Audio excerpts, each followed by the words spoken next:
भगवते वासुदेवाय। श्रीचैतन्यमनोभीष्टं स्थापितं येन भूतले स्वयं रूप कदा मह्यं ददाति स्वपदान्तिकम्। आराध्यो भगवान् ब्रजेश तनया तद्धाम वृन्दावनम् रम्या काचिदुपासना ब्रजवधू वर्गेणिया कल्पिता। श्रीमद्भागवतं पुराण अमलं प्रेमापुमर्थो महान्। श्रीचैतन्य महाप्रभु मद इदं तत्रादरो न पर। जय श्री कृष्ण चैतन्य प्रभु नित्यानंद श्री अद्वैत गदाधर शिवासादि गौर भक्त वृंद। हरे कृष्णा कृष्णा कृष्णा हरे हरे, हरे राम राम राम हरे हरे। हरे कृष्णा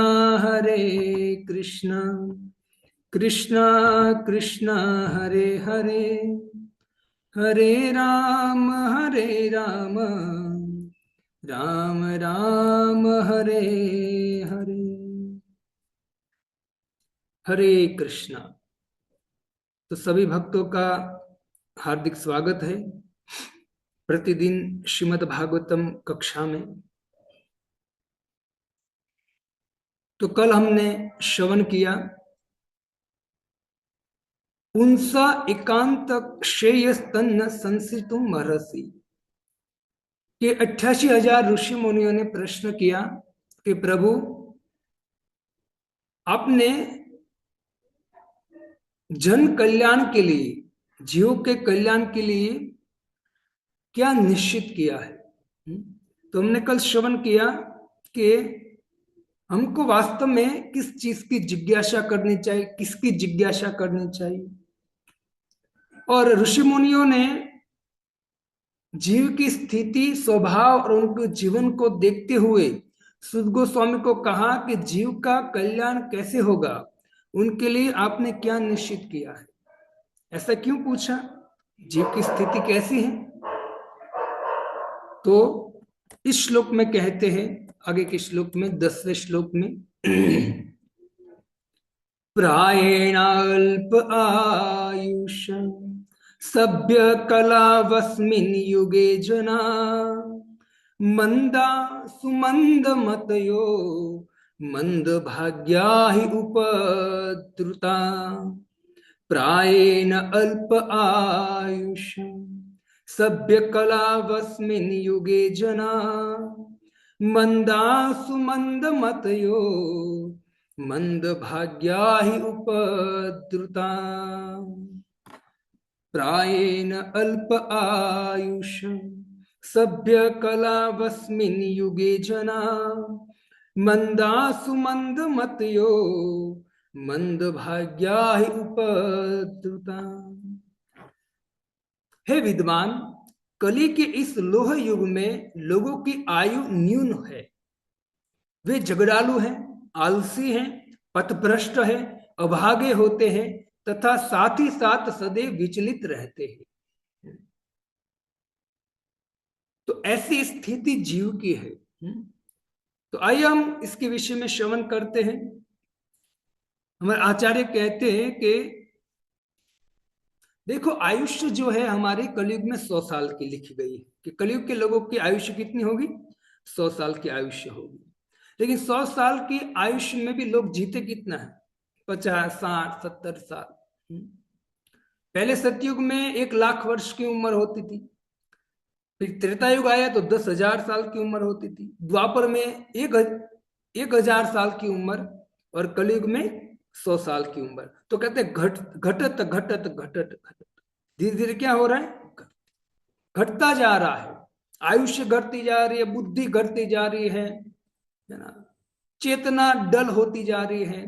तो अनेक प्रकार से जो जीव है कलयुग का, वो एकदम निम्न हो चुका है। इससे प्रश्न करते कि ऐसा जो जीव है, तो ऐसा जीव का कल्याण कैसे होगा। देखो भक्तों, एक प्रश्न हो सकता है कि 100 साल की आयुष्य कलयुग में है, तो लोग क्यों नहीं जीते 100 साल, है ना, एक प्रश्न हो सकता है। इसे प्रभुपाद जी तात्पर्य में पढ़ेंगे। प्रभुपाद जी कहते हैं, देखो भक्तों, ये अल्प आयुष्य का कारण एक ये है कि भगवान ईशोपनिषद में रूप गोस्वामी पाद कहते हैं कि ईशावासम इदम सर्वम, ईशावासम इदम सर्वम यत् किंचिन जगत्याम जगत तेन तत्वेन भूजिता मम गृध कस्य स्विद धनम। कि जितनी भी चीज है संसार में, वो सब कुछ भगवान का है और भगवान के लिए उपयोग होना चाहिए, भगवान की सेवा में। और जो भी जीव है यहां जी रहा है, उनके लिए भगवान ने कुछ ना कुछ कोटा दिया है।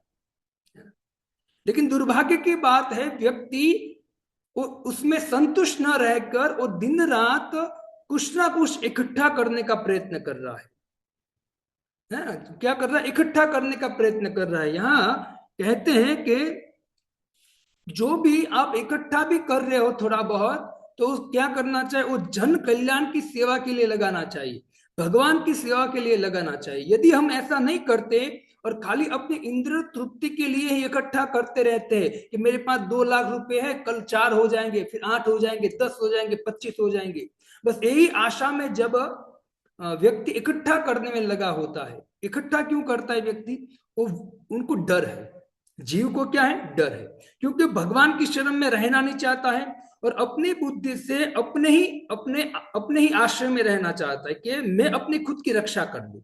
इसको क्या करता है, डर के मारे सोचता है कि 25-50 लाख रुपए मेरे पास हो गए, बैलेंस होगा, तो जब बुढ़ापा आ जाएगा तो उसमें आराम से सुखी से भोग कर पाऊंगा।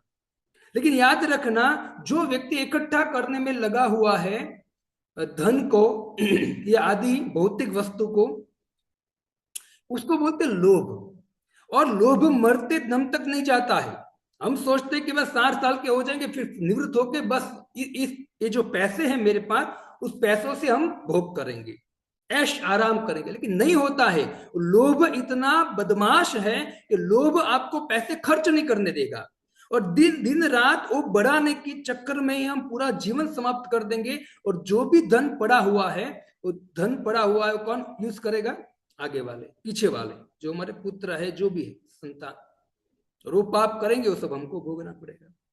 इससे कहते हैं कि ये एक जो भी हमारे पास संपत्ति है, धन संपत्ति यदि इकट्ठा भी हमारे पास है, तो उनको जन कल्याण के लिए या तो भगवान की सेवा में लगाना चाहिए। क्यों क्यों ऐसा किया है, तो भगवान कहते ईशावास्य इदम सर्वम जगत सर्वम, ये जितना भी जगत में वस्तु है ना, वो भगवान, ईशा, ईश मतलब भगवान, भगवान का है।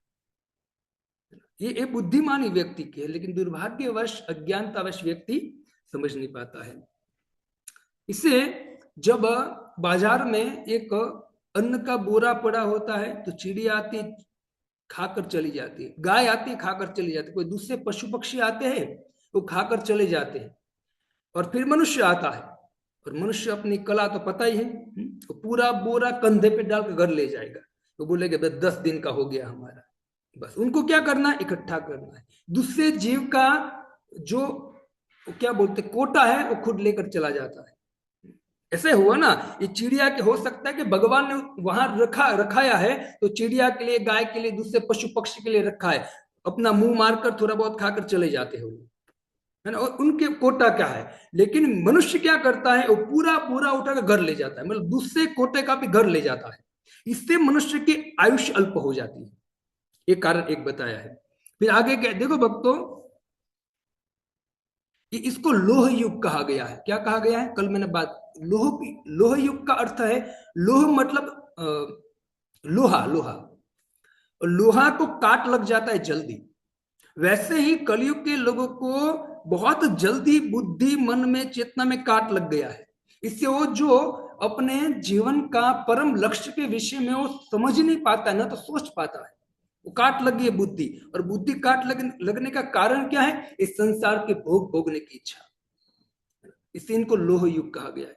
भक्तों, इसी श्लोक में 5 से 6 चीज बोलते तात्पर्य में, अनुवाद में, कि एक तो मनुष्य की आयु कम होगी, दूसरा झगड़ालू हो गए, तीसरा आलसी हो गए, मंद मंद नहीं हो गए, सुमंद, विशेष प्रकार से आलसी हो गए, फिर पथभ्रष्ट हो जाएंगे, अभागे हो गए, और लास्ट में कहा है विचलित हो जाएंगे, विचलित होने वाले हो गए व्यक्ति।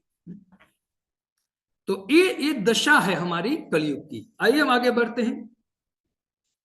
देखो, प्रभुपाद जी कहते हैं कि भगवत भक्त सामान्य जनों की आध्यात्मिक उन्नति के लिए सदैव चिंतित रहते हैं। जब नैमिषारण्य के मुनियों ने इस कलयुग के लोगों की अवस्था का विश्लेषण किया तो उन्होंने देखा कि उनकी आयु कम होगी।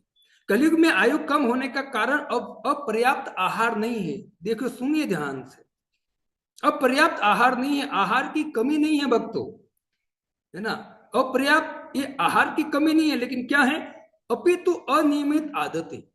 आहार की कमी नहीं है, आहार तो पुष्कल है, बहुत आहार है, लेकिन प्रॉब्लम क्या है? अनियमित आदत।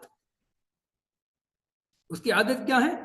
अनियमित। और कैसे अनियमित आदत है? तो कहते हैं कि अब पर्याप्त अन्न नहीं है, लेकिन अनियमित आदत है। देखो, व्यक्ति कम खा के नहीं मरता है। कभी भी व्यक्ति ऐसा कभी सुना है कि भाई भूखा मर गया व्यक्ति? नहीं। भगवान, जीवों को भगवान ने बनाया है, तो भगवान ने उनके लिए सुविधा भी दी है। भूखा कोई मरता नहीं है ना। हाँ, ऐसा कि व्यक्ति ज्यादा खाकर मरता है लेकिन भूखा कोई व्यक्ति मरता नहीं है। इसे कहते हैं कि आहार पर्याप्त है, तो जितना चाहिए उतना ही आहार ग्रहण करना चाहिए। लेकिन हमारी अनियमित आदत के कारण व्यक्ति ये कष्ट भोग रहा है, उसकी आयु कम होती है। अनियमित आदत क्या है?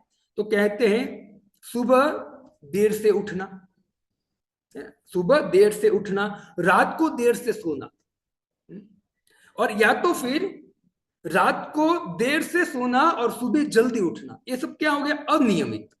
उसका कोई नियम नहीं है। रात को आप जल्दी जल्दी रात को 12 बजे सोओगे और दिन में आप 9 बजे जगोगे, 8:30 9 बजे जगोगे, वो अनियम है, अनियमित है। ऐसे व्यक्ति की आयुष्य कम हो जाती है। और रात को लेट तक जगे, 12 बजे तक, और सुबह 5 बजे जग गए, तो कम कम नींद के कारण भी व्यक्ति की आयुष्य कम होती। इससे कहते हैं भगवत गीता में कि युक्ताहार विहारस्य युक्त चेष्टस्य कर्मसु युक्त सपनावबोधस्य योगो भवति दुःखः।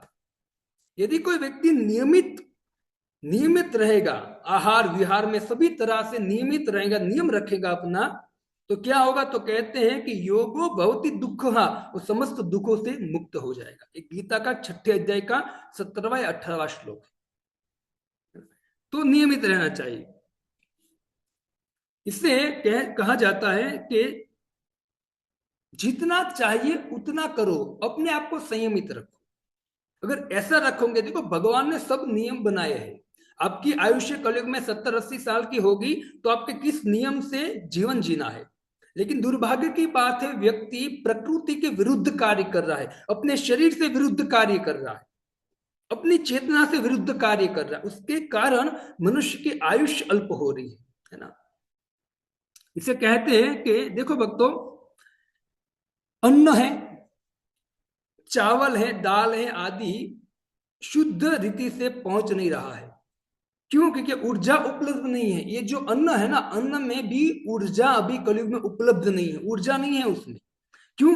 तो कहते हैं कि अधिक की लोभ के कारण खेतों में खाद का उपयोग करके जमीन को खराब कर दिया है, फसलों को कहते हैं कि खराब कर दिया है। इसके कारण जो जो उग रहा है, अन्न भी उग रहा है, वो अन्न भी जो है वो शुद्ध, मतलब जितनी ऊर्जा होनी चाहिए अन्न में, वो अन्न में ऐसी ऊर्जा नहीं है। सब्जी, तेल, घी आदि अशुद्ध, दूध कैसे मिल रहा है? वो मिलावट वाला, अशुद्ध मिल रहा है।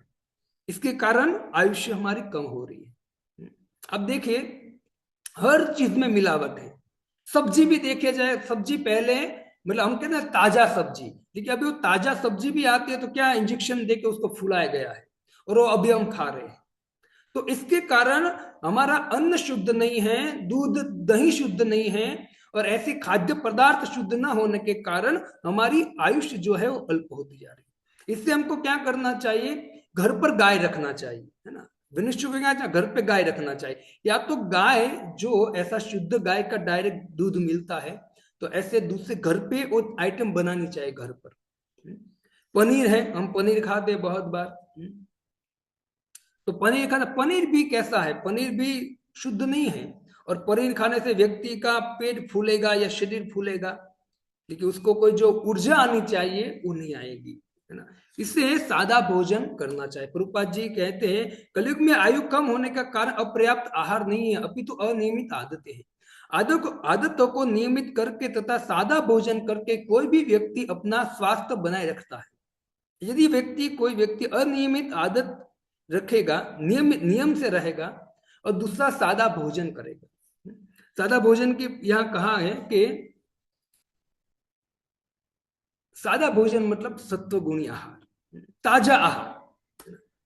व्यक्ति क्या करता है, इतना आलसी हो चुका है व्यक्ति कि सुबह बना लेता है और सुबह खा लेता है थोड़ा बहुत, और जो बचता है वो फ्रिज में रख देता है, और फिर वो शाम को जाकर वो शाम को खाता है।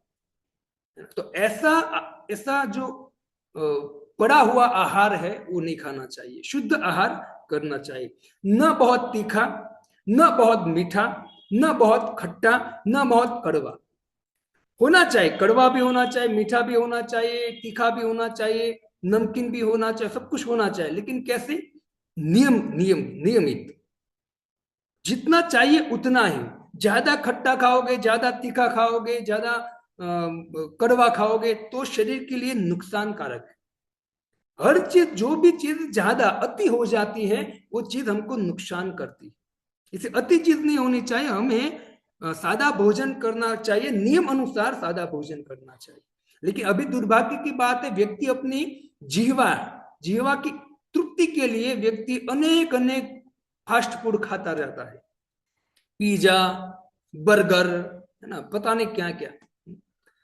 हमारे आप भी गांव में रहे हुए, गांव में देखिए तो ये बाजरे का, हमारे गुजराती में कहते बाजरे का पूरा रोटी आता है बड़ा सा, तो उसमें आप सब्जी डाल दो, और उसके ऊपर और एक चपाती डाल दो, हो गया पिज्जा, बर्गर हो गया, खा लो, शक्ति आएगी उससे। और अभी, है ना, अभी क्या क्या डालते हैं पता नहीं, चीज डालते हैं, ये फलाना ढिमका, वो हम खाते हैं तो क्या होता है, शरीर में नुकसान होता है। इसके कारण हमारी आयुष्य अल्प हो जाती है।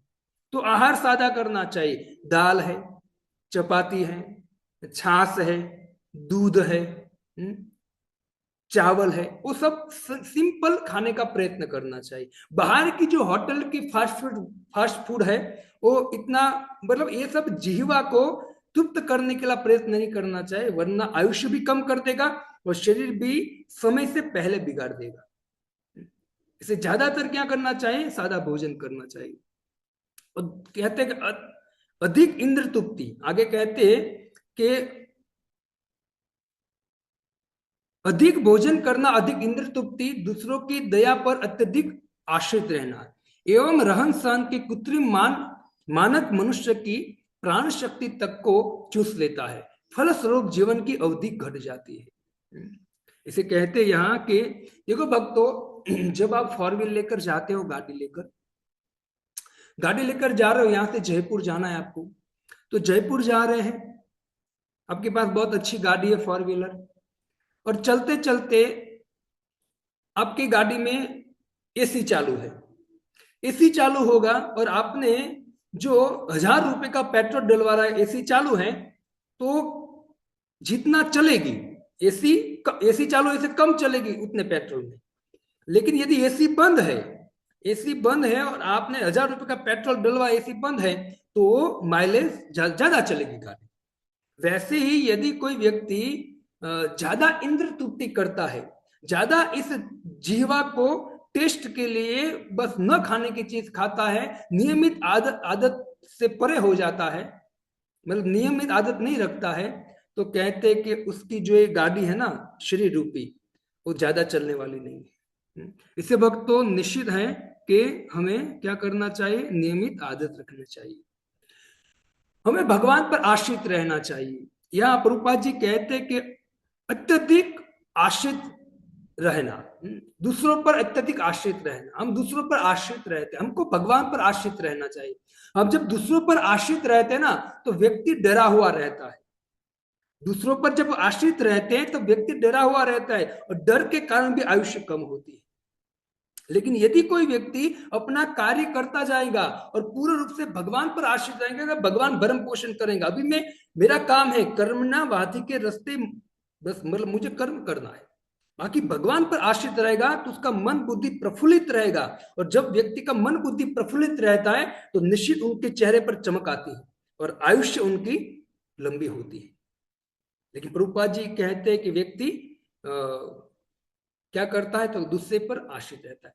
फिर कहते हैं कि रहन सहन, रहन सहन जो है वो मनुष्य के प्राण की शक्ति को चूस लेता है।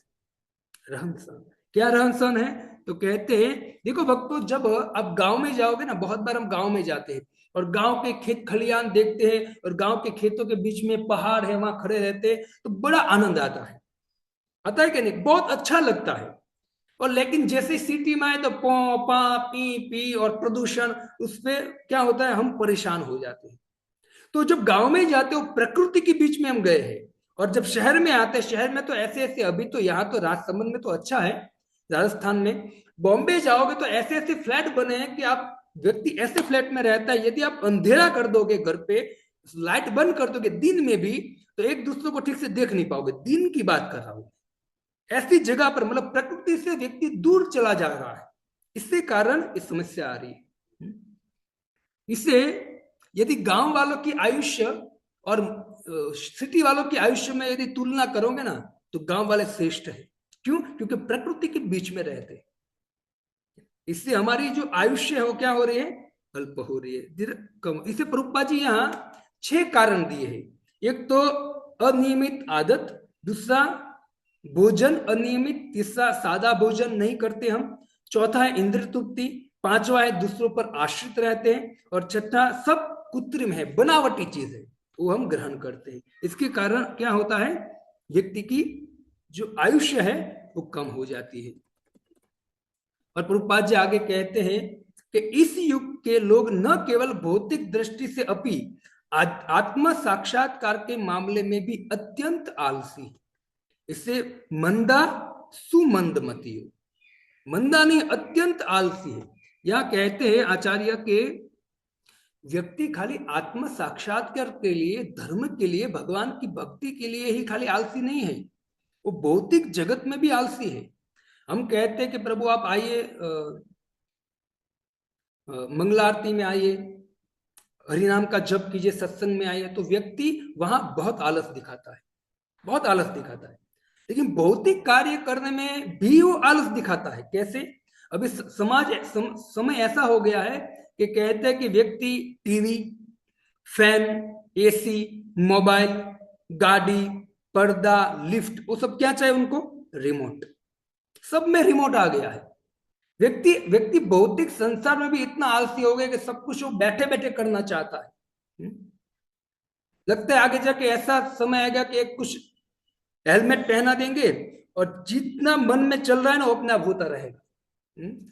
बस व्यक्ति को क्या करना है, बैठना, आलसी हो गया है।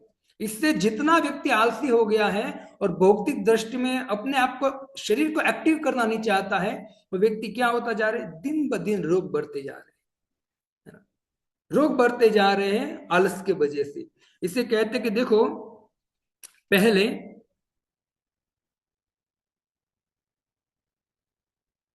पहले देखा जाए तो चक्की थी, है ना, वो आता है ना चक्की, अन्न अन्न पीसने की चक्की, तो वो जब माताएं चलाती थी तो कितनी सुंदर, अभी देखो मैं ऐसा कर रहा हूं तो अभी कितना अच्छा लग रहा है, कसरत हो रही है पूरा, है ना। अभी तो चक्की तो चल नहीं रही, लेकिन ऐसे ही कर रहा हूं ऐसे ही तो भी, है ना, अच्छा लगता है। तो पहले चक्की चलाती थी, है ना, अभी क्या आ गया, घंटी बोलते हैं, चक्की चक्की पीसने का। फिर कहते हैं कि पहले दही बोलते थे, है ना, ऐसे। अभी क्या आ गया, मशीन डालो घर हो गया। फिर तीसरा कहते हैं कि मसाला कूटने, पहले मसाला ऐसे कूटते थे, है ना, और अभी तैयार मसाला आता है, सदाबहार या अनेक प्रकार के मसाले आते हैं, है ना। और फिर पहले कुओं से पानी माताएं निकालती थी, अभी नल आ गए, मोटर आ गए, कुएं से मोटर अपने आप आ जाते हैं पानी। और कपड़े धोने के पहले कपड़े धोते थे, है ना, वो इतना एक धोखा हम बोलते हैं, और माताएं कपड़े को मारती थी ऐसे और धोती थी, तब वो ऐसे कपड़े बहुत अच्छे माता जब धोती थी तो अच्छे होते थे। और अभी क्या आ गया, मशीन आ गया, वॉशिंग मशीन, तो वो भी समस्या खत्म। और जब गांव में चूल्हा जलाते थे तो लकड़ी काटने के लिए माता जाती थी जंगल में और लकड़ी काट के आती थी और फिर चूल्हा जलता था। अभी गैस आ गया, सिलेंडर आ गया। तो हर चीज में क्या हो रहा है, व्यक्ति मतलब हमको ऐसा लगता है कि प्रभु जी ये आधुनिक सुविधा बढ़ रही है, लेकिन जितनी सुविधा बढ़ रही है उतनी समस्या बढ़ रही है ना। जितनी सुविधा बढ़ रही है उतनी समस्या बढ़ रही है। इससे तो व्यक्ति आलसी इतना हो चुका है कि लास्ट में उसको जिम में जाना पड़ता है ना। यदि जिम में नहीं जाएगा तो मोटा हो जाएगा और अनेक प्रकार के रोग पकड़ लेंगे। और व्यक्ति वॉकिंग करना भी बंद कर दे, उसमें भी आलस से कर रहा है।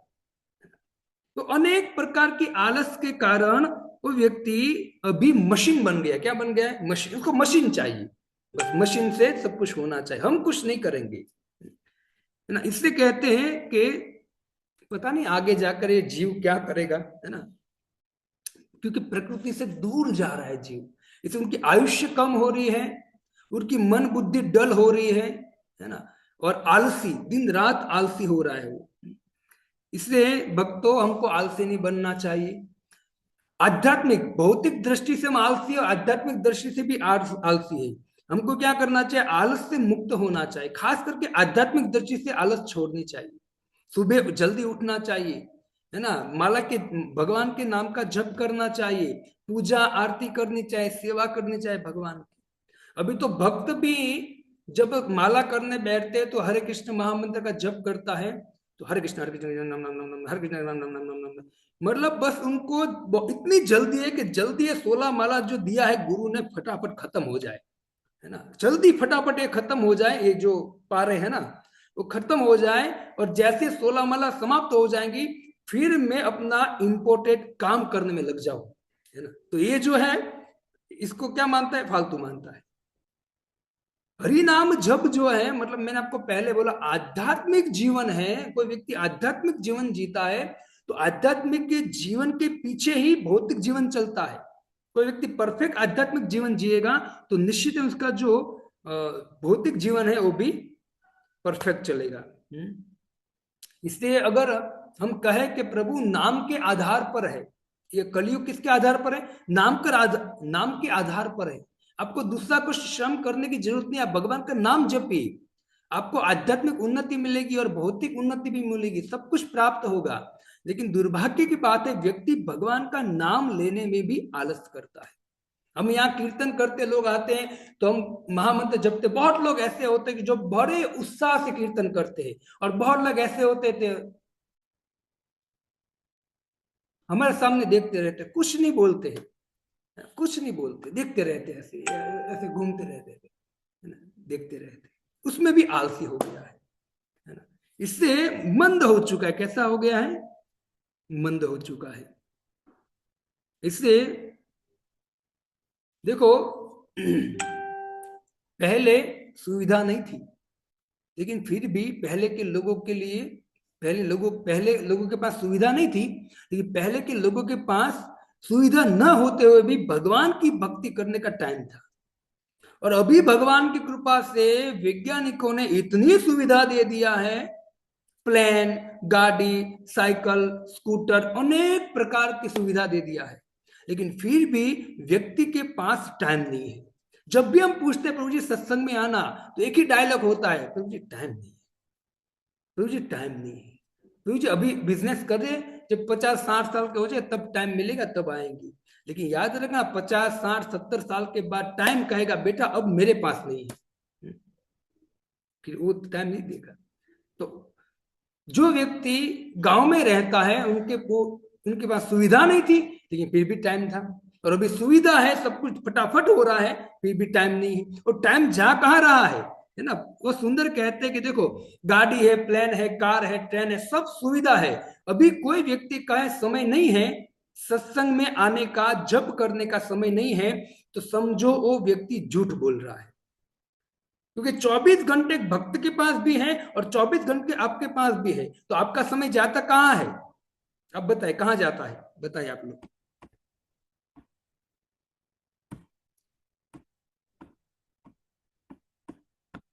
जो भक्त जुड़े हैं मुझे बताए, एक दो लोग।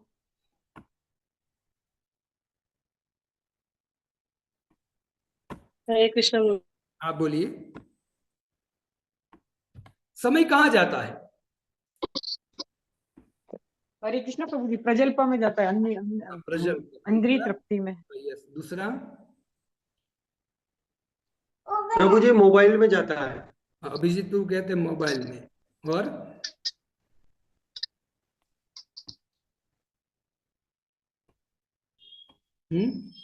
फालतू के भौतिक कार्य में प्रभु जी। बहुत ही कार्य। वास्तव में हमारा जो समय है ना, वो मोबाइल खा जाता है। कौन खा जाता है? मोबाइल खा जाता है। पूरा समय हमारा मोबाइल ले जाता है। इसलिए व्यक्ति के पास आत्मा साक्षात्कार के लिए टाइम नहीं है। याद रखना, मोबाइल ऐसी गंदी चीज है, यदि आपको आदत पड़ गई उनको लेकर, वो पता नहीं आपका कितना टाइम खा जाएगा। यही आपकी आयुष्य को कम कर देगा, बुद्धि भ्रष्ट कर देगा, और छोटी छोटी बात पर व्यक्ति फ्रस्ट्रेट हो जाता है, दुखी हो जाए, छोटी छोटी बात पर गुस्से हो जाएगा। वो कारण क्या है? क्योंकि मोबाइल मोबाइल में हम अनेक ऐसी चीज देखते हैं, है ना, जिसके कारण वो प्रभाव हमारे मन पर पड़ता है, हमारी बुद्धि पर पड़ता है। इससे हमारे पास वास्तव में समय है, वो समय किसको दे दिया हमने? मोबाइल को दे दिया है। आत्म साक्षात्कार के लिए हमको एक समय मिला है, लेकिन वही समय को हमने मोबाइल को दे दिया है। इसलिए अल्प आयुष्य और आलसी व्यक्ति हो चुका है, बस पड़ा है और मोबाइल देखता रहता है, और कोई व्यक्ति उसको डिस्टर्ब करता है तो गुस्से हो जाता है। उनको पता नहीं है कि जो व्यक्ति मुझे कह रहा है कि मोबाइल कम यूज करो, वो मेरे लिए भला के लिए कह रहा है। नहीं, उनकी बुद्धि इतनी भ्रष्ट हो चुकी है कि वो व्यक्ति पर गुस्सा करेगा, नहीं मुझे कुछ मत कहो। भक्तों, ये अभी श्लोक का एक लाइन ही मैंने, एक लाइन और नीचे का एक शब्द ही पकड़ा है मैंने, है ना। आगे अभी कल चर्चा करेंगे। इससे मनुष्य जीवन आध्यात्मिक साक्षात्कार के लिए मिला है, ये मोबाइल के लिए नहीं मिला है। इससे मैंने बोला ना, एक वैज्ञानिकों ने बहुत अच्छी सुविधा दिया है। तो मोबाइल गलत नहीं है, अच्छी सुविधा है, और हमारा जल्दी काम हो सकता है, बहुत कुछ हम मोबाइल में पढ़ सकते हैं, बहुत कुछ कर सकते हैं। लेकिन यदि हमने उसका गलत उपयोग किया ना, तो ये मन और बुद्धि भ्रष्ट कर देगा, आपको नष्ट कर देगा ये मोबाइल, है ना। वो मोबाइल अच्छा भी है, लैपटॉप देखो अभी लैपटॉप है मेरे सामने, वो कितना अच्छा कार्य कर रहा है, हम सब भगवान की वाणी को श्रवण कर रहे हैं, तो बहुत अच्छा कार्य है। लेकिन यही लैपटॉप में हम पिक्चर देखेंगे, गाने दिखेंगे, गंदी गंदी फिल्म देखेंगे, तो यही लैपटॉप हमारी बुद्धि को, मन को भ्रष्ट कर देगा। इसे इतना ही उपयोग करो मोबाइल का जितना जरूरी है ना। और जितना भी समय है ना, आगे उस समय की बात में कल श्रवण करेंगे, उस समय को भगवान की सेवा में लगाना चाहिए। तो आज हमने एक ये जो तात्पर्य है, श्लोक है उनका, एक एक पाठ हमने ग्रहण किया है। कल हम आगे बढ़ेंगे। कल हम सुनेंगे सुमंद मतियो फिर मंद भाग्या ही उपद्रता, उसकी व्याख्या हम कल करेंगे। पूरा श्लोक खत्म नहीं हुआ है, तो कल इसकी व्याख्या करेंगे। तो कल हम मिलेंगे, और कल मैं आपको पूछूंगा आज आपने क्या सुना, ठीक है। तो कल तैयारी करके आना, मैं 5 मिनट दूंगा, तो सबको एक एक पॉइंट बोलना होगा, ठीक है। हरे कृष्णा कृष्णा कृष्णा हरे हरे, हरे राम राम राम हरे हरे। श्रील प्रभुपाद की जय। श्रीमद् भागवतम महापुराण की जय।